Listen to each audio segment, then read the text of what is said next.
So here we are then. The sun is up at last. The sky is blue with hardly a cloud in it, and it's warmed up. So the bees are busy.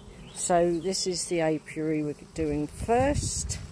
This is actually one of our biggest apiaries. So I'm looking at the outside, seeing what's going on. I'm looking at that polynuke now, thinking, can I open the door a bit? Would be that closed because at some point we've given them syrup and we didn't want them to get robbed. Not perhaps as busy as I'd like to see. I will open the door a bit. So mostly, obviously you're always looking for disease, but mostly we will be looking for swarm cells. That one isn't doing much so far this year. And also, do they need another super? And do they need anything done to them? I mean, do they need a new top? Occasionally, some of these may need a brood and a half if they've got wall-to-wall brood and they're not showing any signs of swarming. So, let me get in there.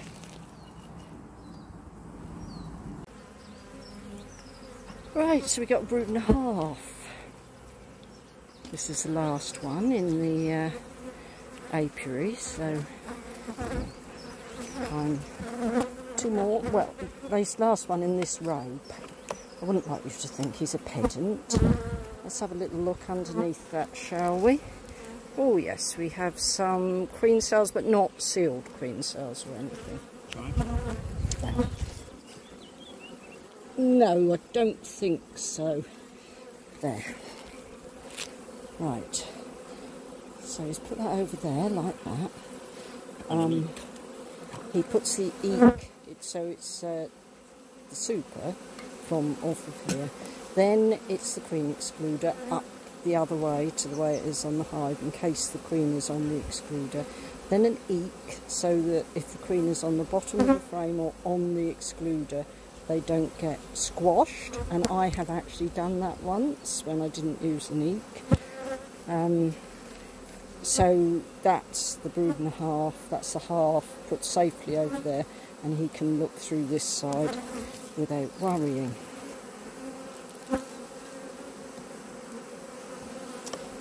Quite a nice size, and with some nice fresh frames from last year through it.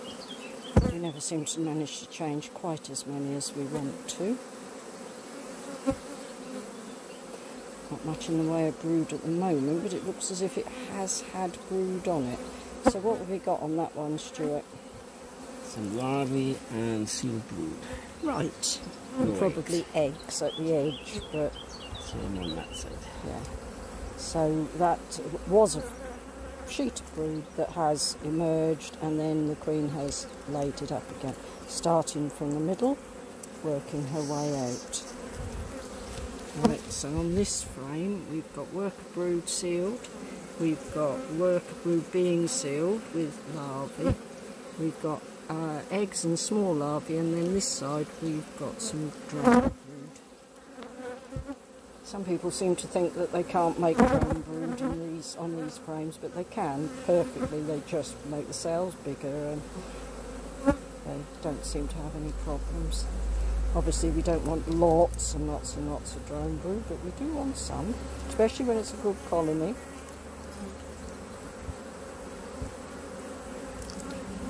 It's been quite quiet on the frame. Right. So as we move in, we're getting more sealed brood waiting to emerge. Nice big frames of it. So that's why they're on a brood and a half, because they, you know, she's a prolific queen.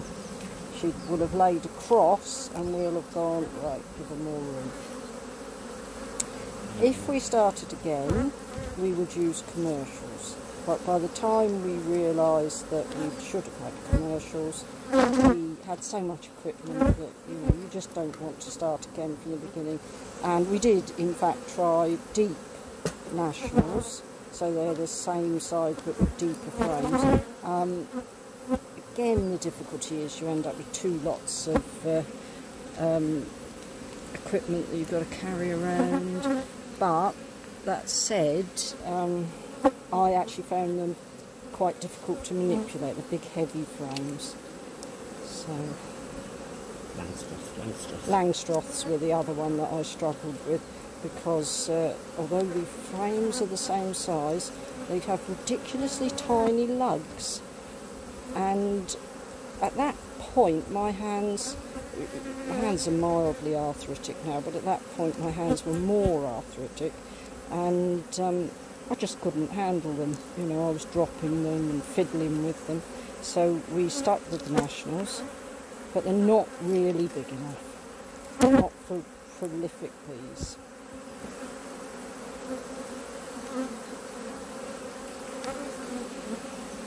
Quite a few drones milling about, but only play cups. Nothing to worry about. We do generally knock them off unless they're on the face. We may leave them on the face because that may be that they're thinking about superseding, and they need to do that. I don't want to stop them. So, yes. Now goes. Did one sting you? Little nudge. Just a little nudge. We're so pleased that we can get these vinyl gloves again, so we're wearing, Stuart wears blue like marigolds and I wear the green ones like marigolds, and then a vinyl glove over the top. It does make a difference. It stops them from being able to sting you as well. I think the stretchiness of the vinyl, but the best thing about them latex. Say that again? It's latex. Yes, not vinyl, latex. He's quite right, sorry. Yes, the stretchiness of the latex. Vinyl are no good at all. Also, of course, the good thing about latex is they are biodegradable, because you do throw away a pair each after each apiary. So the main reason that, no, there's lots of reasons. Single pair of marigolds, I find my hands get stung too much. Gauntlets are out of the question. You can't feel what you're doing. You squash bees. They're wildly unhygienic. So we have, while the latex were too expensive to buy, we've been using two pairs. So our coloured marigolds underneath, and then a pair of yellows over the top. Stuart feels he's seen enough, so he's putting them back together again now. But it's just, you just don't feel things as well. I want to be able to feel if I'm accidentally putting my hand on a bee, all those sorts of things. And so we're back with these, and it's a great relief. We will get slightly more stings on our hands, but that said, you know, it stings on your hands are not too bad. Even for Stuart, stings on his hands are not too bad. They can hurt. I got one earlier that was just got me in the right place, but nothing will come of it. And you count stings on the hands for Stuart as him not keeping topped up with his venom therapy. So, we squashed them up, and now he'll have to spread them out a bit. If you leave gaps, they will fill them full of brace comb.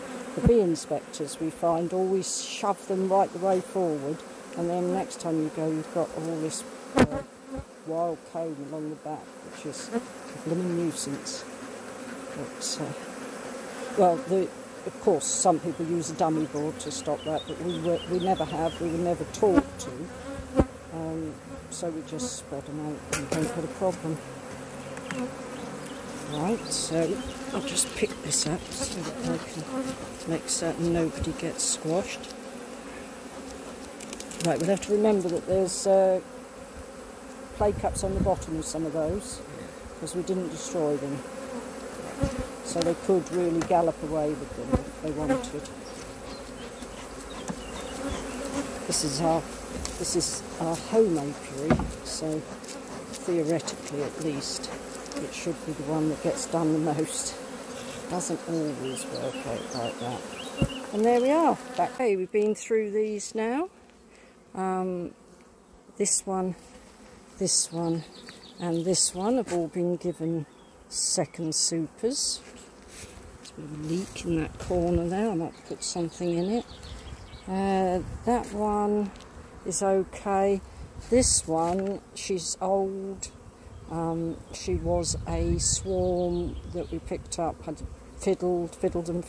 We caught her about 4 times, finally managed to get her in.